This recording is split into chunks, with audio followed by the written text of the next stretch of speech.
നമ്മളിപ്പോൾ ആയിരിക്കുന്നത് കണ്ണൂർ ജില്ലയിലെ ഉളിക്കൽ ഗ്രാമപഞ്ചായത്തിലെ മണിക്കടവ് ഗ്രാമത്തിൽപ്പെട്ട ആനപ്പാറ എന്ന സ്ഥലത്താണ്. അവിടെ വളരെ പ്രകൃതി മനോഹരമായ ഒരു പ്രദേശമാണിത്. പക്ഷേ അവിടെ വർഷങ്ങളായി അനുഭവിച്ചുകൊണ്ടിരിക്കുന്ന അവരുടെ ദുരന്തങ്ങൾ, പ്രത്യേകിച്ച് ഈ അടുത്ത ദിവസങ്ങളിൽ അവരുടെ ഉറക്കം കെടുത്തിയ സന്ദർഭങ്ങൾ ഉണ്ടായിട്ടുണ്ട്. നമ്മൾ അതിലേക്ക് നമുക്കൊന്ന് ചെല്ലാം. ഞാൻ ആലിങ്കൽ സാബു, ഇവിടെ അടുത്തുള്ള ഒരാളാണ്. നമുക്ക് പറമ്പിൽ നിൽക്കുന്ന പ്ലാവൊക്കെ ഇവിടുന്ന് കാണാം. അത് എല്ലാ ആന പറിച്ചു കളഞ്ഞ് പോവുകയാണ്. എലമഞ്ചാരി ഷാജു എന്ന് പറയുന്ന ആളുടെ വീടിന്റെ താഴെയാണ് ഇപ്പം ഞങ്ങൾ നിൽക്കുന്നത്. അവരുടെ വീടിന്റെ അടിഭാഗത്ത് വന്നിട്ടാണ് കിണറ്റിലെ മോട്ടോർ വരെ വലിച്ചു പൊക്കി തല്ലിപ്പൊട്ടിച്ച് കളഞ്ഞേക്കുന്നത്, വാഴകളടക്കം. നമുക്ക് വീണ്ടും ജനങ്ങളുടെ പ്രതിനിധി എന്ന നിലയ്ക്ക് ഇവിടുത്തെ വാർഡ് മെമ്പർ നമ്മളോട് ചേരുന്നു. കുന്നേല്, ഞാൻ മണിക്കടവ് 1-ാം വാർഡിന്റെ മെമ്പറാണ്. ഇത് ഉളിക്കൽ ഗ്രാമപഞ്ചായത്തിൽ ഉൾപ്പെടുന്ന പ്രദേശമാണ്. നമുക്കറിയാം പയ്യാവൂർ പഞ്ചായത്തിന്റെ അതിരാണ് ഇവിടെ. പയ്യാവൂർ പഞ്ചായത്ത് വരെ, അതിന്റെ അതിര് വരെ ഹാങ്ങിങ് ഫെൻസിങ് സ്ഥാപിച്ചിട്ടുണ്ട്. അതിന്റെ തൊട്ട് ചേർന്ന് കിടക്കുന്ന 1 കിലോമീറ്റർ, ഉളിക്കൽ പഞ്ചായത്തിലെ ഏകദേശം ആനപ്പാറ പ്രദേശത്തെ 1 കിലോമീറ്റർ ഒരു ഫെൻസിങ്ങും ഇല്ല. അപ്പോൾ കർണാടക ഫോറസ്റ്റിൽ നിന്നും ഒരു പുഴ കടന്നാൽ മതി ഈ പ്രദേശത്തേക്ക് ആനയ്ക്ക് എത്താൻ വേണ്ടി. ആഴ്ചകളായി ഇവിടെ ആനക്കൂട്ടവും കൊമ്പനാനകളും എന്നും ഇറങ്ങി ഇവിടുത്തെ ആളുകളുടെ ഉറക്കം കെടുത്തുകയാണ്. ഇവിടെ നിന്ന് നമുക്കറിയാം, ഒരു 4 മാസം മുമ്പാണ് ഇവിടെ നിന്നും ആന ഇറങ്ങിപ്പോയി ഉളിക്കൽ വരെ 13 കിലോമീറ്ററിന് അപ്പുറമുള്ള ഉളിക്കൽ ടൗണിൽ ആന എത്തുകയും ഒരു ജോസ് ആന്ത്രാശ്ശേരിയിൽ എന്ന പറയുന്ന സഹോദരനെ ചവിട്ടിക്കൊല്ലുകയും നമുക്കറിയാം. എന്നിട്ട് പോലും ഒരു നടപടിയും ഉണ്ടായില്ല. ഈ 1 കിലോമീറ്റർ സ്ഥലത്ത് ഞങ്ങളിവിടെ CCF അടക്കമുള്ള DFO അടക്കമുള്ള ഉദ്യോഗസ്ഥർ ഇതിനു മുമ്പും ഇവിടെ ആന ഇറങ്ങി ദിവസങ്ങളോളം പ്രശ്നങ്ങൾ ഉണ്ടായപ്പോൾ അവരെ ഇവിടെ എത്തിക്കുകയും നമ്മുടെ കർഷകരായ ഈ സഹോദരങ്ങളുടെ വേദനകൾ അവരുടെ ശ്രദ്ധയിൽപ്പെടുത്തുകയും ചെയ്തതാണ്. ഏകദേശം 9 ലക്ഷം രൂപ ഇവിടുത്തെ ഓരോ കിലോമീറ്ററിന് വേണ്ടി ഹാങ്ങിങ് ഫെൻസിങ്ങിന് വേണ്ടി അനുവദിച്ചെങ്കിലും 2 പ്രാവശ്യം ടെൻഡർ വെച്ചു. പക്ഷേ എന്താണെന്ന് അറിയത്തില്ല, ഒരാൾ പോലും ടെൻഡർ എടുത്തിട്ടില്ല. അപ്പോൾ ഇനി ഞങ്ങൾക്ക് പറയാനുള്ളത്, ഇലക്ഷൻ പ്രഖ്യാപിക്കുന്നതിന് മുമ്പ് തന്നെ ആ ടെൻഡർ നടപടികൾ പൂർത്തിയാക്കി ഇതിന്റെ പ്രവർത്തനം എത്രയും പെട്ടെന്ന് പൂർത്തീകരിക്കണം എന്നുള്ളതാണ് ഞങ്ങൾക്ക് സർക്കാരിനോട് പറയാനുള്ളത്. നമുക്കറിയാം, മണിക്കടവ് ഹൈസ്കൂള്, പള്ളി അടക്കമിരിക്കുന്ന മണിക്കടവ് ടൗണിന്റെ അടുത്ത് വരെ ഒരു ദിവസം ആന ഇറങ്ങി. ഞങ്ങൾ ഉച്ചവരെ പരിശ്രമിച്ച് ആനയെ തപ്പി നടന്നു. പക്ഷെ നേരം വെളുത്തപ്പോഴത്തേന് ആന തിരിച്ച് കാട്ടിക്കയറി. ഈ ദിവസങ്ങളോ ആഴ്ചകളല്ല, മാസങ്ങളായി ആനയുടെ ശല്യം ഈ പ്രദേശത്ത് വളരെ അധികമാണ്. ഇവിടെ മുഴുവൻ കർഷകരായ സഹോദരങ്ങളാണ്. അവർക്ക് എനിക്ക് തോന്നുന്നു ഇപ്പൊ കശുവണ്ടി കിട്ടുന്ന സമയമാണ്. ഇവർക്കൊരു കശുവണ്ടി പോലും പെറുക്കി ഇവരുടെ ജീവിതം മുന്നോട്ട് കൊണ്ടുപോകാൻ കഴിയലാത്ത ഒരവസ്ഥയിലാണ് ഇവരെത്തി നിൽക്കുക. കാരണം എന്നും ആഴ്ചകളായി എന്നും ആന ഇറങ്ങി ചക്ക തിന്നുന്നത് മാത്രമല്ല, കൃഷി എല്ലാം നശിപ്പിക്കുകയാണ്. കപ്പ തൊട്ട് വാഴ തൊട്ട് അതുപോലെ കശുവണ്ടി തൊട്ട് എല്ലാ കാർഷിക വിളകളും നശിപ്പിച്ചുകൊണ്ട് ഇവിടെ ഈ തലമുറയ്ക്ക് ജീവിക്കാനായിട്ട് സാധിക്കാത്ത ഒരവസ്ഥയിലേക്ക് ആനശല്യം വളരെ വർദ്ധിച്ചിരിക്കുക. നമുക്കൊന്നെങ്കിൽ ഈ ആനയെ കാട്ടിൽ തന്നെ പിടിച്ചു നിർത്താനുള്ള സൗകര്യങ്ങൾ കർണാടക സർക്കാരാണ് ചെയ്യേണ്ടത്.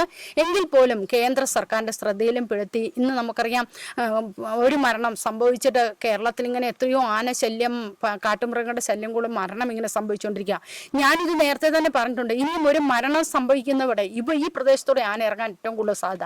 ഉളിക്കല് വരെ ആന എത്തിയിട്ട് ഇവിടെ ഒരു അടിയന്തരമായിട്ട് ഒന്നും ചെയ്യേണ്ട ഒരു കാര്യങ്ങളും, ഒരു മരണം സംഭവിച്ചിട്ട് പോലും ചെയ്തിട്ടില്ല. ഇനി ഒരു മരണം ഉണ്ടാകുന്നതിന് മുമ്പ് അടിയന്തരമായി ഇതിനകത്ത് ശ്രദ്ധ പതിപ്പിക്കുകയും ഈ പ്രദേശത്ത് ചെയ്യേണ്ട കാര്യങ്ങൾ സർക്കാരിന്റെ ഭാഗത്തുനിന്ന് ചെയ്യണമെന്ന് മാത്രമാണ് അറിയാനുള്ളത്. ഇത് സർക്കാരിന്റെ അടിയന്തര ശ്രദ്ധ ഈ കാര്യത്തിൽ പതിയണം എന്ന് ഒരിക്കൽ കൂടി ഓർമ്മിപ്പിക്കുകയാണ്. ഇതാ ഒരു വീട്ടമ്മ നമ്മളോട് ചേരുന്നു. നമുക്ക് അവർക്ക് പറയാനുള്ളത് എന്താണെന്നും കൂടെ നമുക്ക് കേൾക്കാം. എൻ്റെ പേര് ഇലവങ്കച്ചാലിൽ ജോയിസിയാണ്. ഈ വീട്ടിലാണ് ഞാൻ താമസിക്കുന്നത്. ഇവിടെയാണ്, ഞങ്ങളുടെ വീട്ടിലാണ് ഈ വാഴയും മോട്ടറും ഇതൊക്കെ കളഞ്ഞേക്കുന്നത്. ആന സ്ഥിരമായിട്ട് വരിക പതിവാണ്. ഏകദേശം ഒരു 6 ദിവസമായി ഞങ്ങൾ ഉറക്കമൊഴിച്ചിരുന്ന് ആനയെ ഓടിക്കുകയും പടക്കം പൊട്ടിക്കുകയും ചെയ്ത് 11-12 മണി, ചില സമയം 2 മണിക്കാവും ഉറങ്ങുമ്പോൾ. ഉറങ്ങിക്കഴിയുമ്പോഴാണ് പിന്നെ ആനയുടെ വരവ്. 7ാമത്തെ ദിവസം ഞങ്ങൾ എല്ലാവരും ഉറങ്ങിപ്പോയി. അപ്പോഴാണ് ഈ ആന കൂട്ടത്തോടു കൂടി ഒരു ചാലിലേക്ക് കൂടെയല്ല വരുന്നത്, പല ചാലിലേക്കൂടെ പല സ്ഥലങ്ങളിലേക്കൂടെയാണ് ആനകൾ വന്ന് എല്ലാം നശിപ്പിക്കുന്നത്. ആദ്യം പറമ്പിൽ വന്ന് ഈ വാഴയൊക്കെ തിന്ന് എല്ലാം പൊട്ടിക്കേണ്ടതും ചവിട്ടി പൊട്ടിക്കേണ്ടതും കപ്ലാവും എല്ലാം പൊട്ടിച്ചു കഴിഞ്ഞ് പ്ലാവ് വന്ന് വട്ടം പിടിച്ച് കുലുക്കി ഒരു 10-30 ചക്കയെങ്കിലും ആന തിന്നിട്ടുണ്ടാവും. ഒരു 7-8 പ്ലാവിലെ ചക്കയെല്ലാം പിടിച്ച് കുലുക്കിയിട്ട് അടുത്ത പറമ്പിലോട്ട് കയറി അവരുടെ വാഴയും സകലതും, ആരാധനാലയം റോഡും അടുത്താണ്. ഈ അടുത്ത് പള്ളിയുടെ റോഡിന്റെയും അടുത്ത് ഈ ആന വന്നു. രാത്രി വണ്ടിയിൽ പോകുന്നവർ പോലും ആനയെ കാണുകയില്ല. എന്തെങ്കിലും ഒരു അപകടം സംഭവിച്ചു കഴിഞ്ഞാലേ ആരെങ്കിലും അറിയുകയുള്ളൂ. അല്ലാതെ ഇപ്പൊ എന്ത് പറയാനാണ്. ഈ ആനയും എന്നും ഇവിടെ ഞങ്ങളുടെ വീടിന്റെ പിറകിൽ വരെ ആനയ്ക്ക് വേലി വന്നിട്ടുണ്ട്.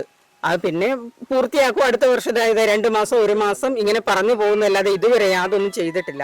ഇതിനൊരു നടപടി ഉണ്ടാകണം, എത്രയും പെട്ടെന്ന് ഉണ്ടാകണം എന്നാണ് എനിക്ക് പറയാനുള്ളത്. നമ്മളിവിടെ ഇവർ പങ്കുവെച്ചത് നമ്മൾ ശ്രദ്ധയോടെ കേൾക്കേണ്ടതാണ്.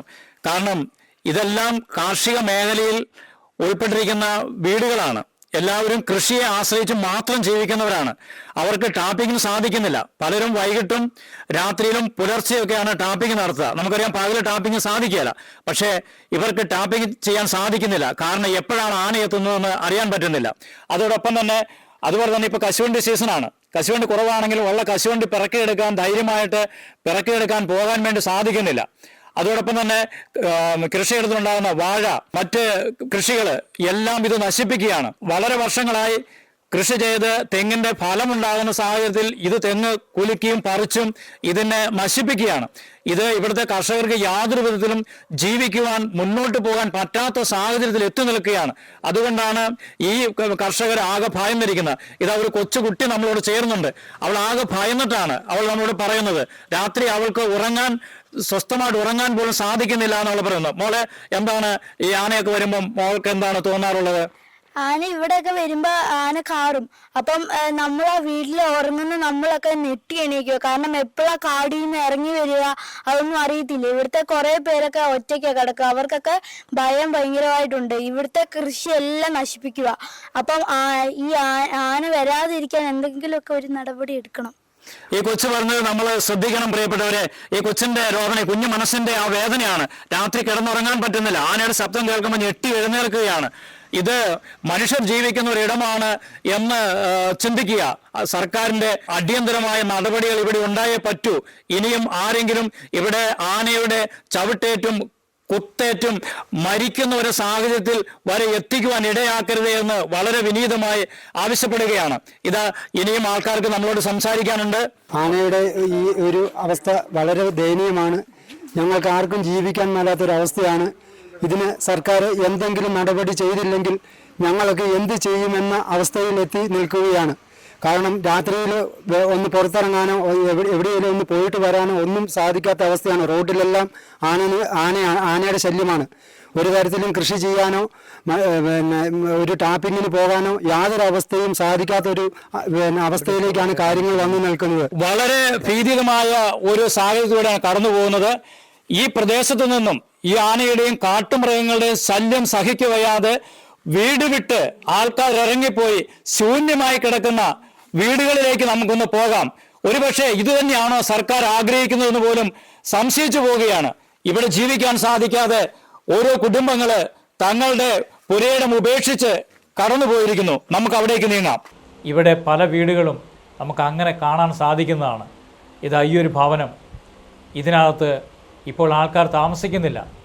കാരണം അവർ ജീവൻ പേടിച്ച് ഈ ഭവനം ഉപേക്ഷിച്ച് കടന്നുപോയിരിക്കുകയാണ്. ഒരുപക്ഷെ ഇതൊക്കെ തന്നെയാണോ സർക്കാർ ആഗ്രഹിക്കുന്നത് പോലും സംശയിച്ചു പോവുകയാണ്. നോക്കുക, നമുക്ക് ഈ ദൃശ്യങ്ങൾ കാണാൻ സാധിക്കുന്നത് എത്ര ആഗ്രഹത്തോടെയും എത്ര പ്രതീക്ഷയോടെയാണ് ഈ ഒരു ഭവനം അവർ പടുത്തുയർത്തിയത്. എന്നാൽ ഇന്ന് അതിനകത്ത് സമാധാനത്തോടെ കിടന്നുറങ്ങാൻ സാധിക്കില്ല. അങ്ങനെ അഥവാ കിടന്നുറങ്ങിയാൽ ജീവനോടെ എഴുന്നേൽക്കുവാൻ സാധിക്കില്ല എന്ന് പോലും അവർ അറിഞ്ഞതിൻ്റെ പേരിൽ അവർ ഈ ഭവനം വിട്ട് ഇറങ്ങിപ്പോയതാണ്. ഇത് ഞങ്ങളുടെയൊക്കെ വാഴയാണ്. ഈ പറമ്പിൽ ഒത്തിരി പ്രാവശ്യം ഞങ്ങൾ തെങ്ങ് തൈ വെക്കും. ആന വന്ന് പറിച്ച് കളയും. വെക്കുക പറിക്കുക അങ്ങനെയാണ് കൃഷി. ഓരോ പ്രാവശ്യം വെച്ച് ഫലം എടുക്കാറാകുമ്പോഴത്തേക്കും ആന കയറി വരും. തെങ്ങ് തൈകളാണെങ്കിലും അത് ചോടോടെ പിടിച്ച് കൂമ്പ് സഹിതം പിടിച്ച് മൊത്തം ഒടിച്ച് പെറുക്കി കളയുക, അങ്ങനെയൊക്കെയുള്ള പരിപാടികളാണ്. കൂട്ടത്തോടെ എത്തുന്ന ആനകളെ എല്ലാ തെങ്ങും തൈകളും തന്നെയാണ് പിടിച്ച് കളയുന്നത്. ഞങ്ങൾ ഒത്തിരി വർഷമായിട്ട് വെക്കുന്ന തെങ്ങും തൈകളാണിത്. ഇപ്പം പെട്ടെന്ന് ഇങ്ങനെ റോഡിലേക്ക് കയറും. റോഡിൽ കയറിയ ഇത് ഒത്തിരി യാത്രക്കാരൊക്കെ പോകുന്ന റോഡുകളാണ്. അവർക്കൊന്നും ഇതിനെപ്പറ്റി അറിയത്തില്ല. ആന കയറുമോ ഇല്ലയോ എപ്പോഴാണ് വരുന്നതെന്നൊന്നും. ഒരു മനുഷ്യന് എന്തെങ്കിലും പറ്റിയിട്ട് പറയുന്നതിന് മുമ്പ് ഒരു കുറച്ച് സ്ഥലത്തേ ഉള്ളൂ ഒരു ആന വലി വരുവാണെങ്കിൽ എല്ലാവർക്കും സമാധാനത്തിൽ കിടന്നുറങ്ങാം. ഇപ്പോൾ ഇവിടെ ഫോറസ്റ്റുകാർ വന്ന് പടക്കം പൊട്ടിച്ചിട്ട് പോകുന്നു. ഈ രാത്രിക്ക് ഇതുങ്ങളാണേലും ഒന്ന് പൊട്ടിക്കേണ്ട കാര്യമൊന്നുമില്ല.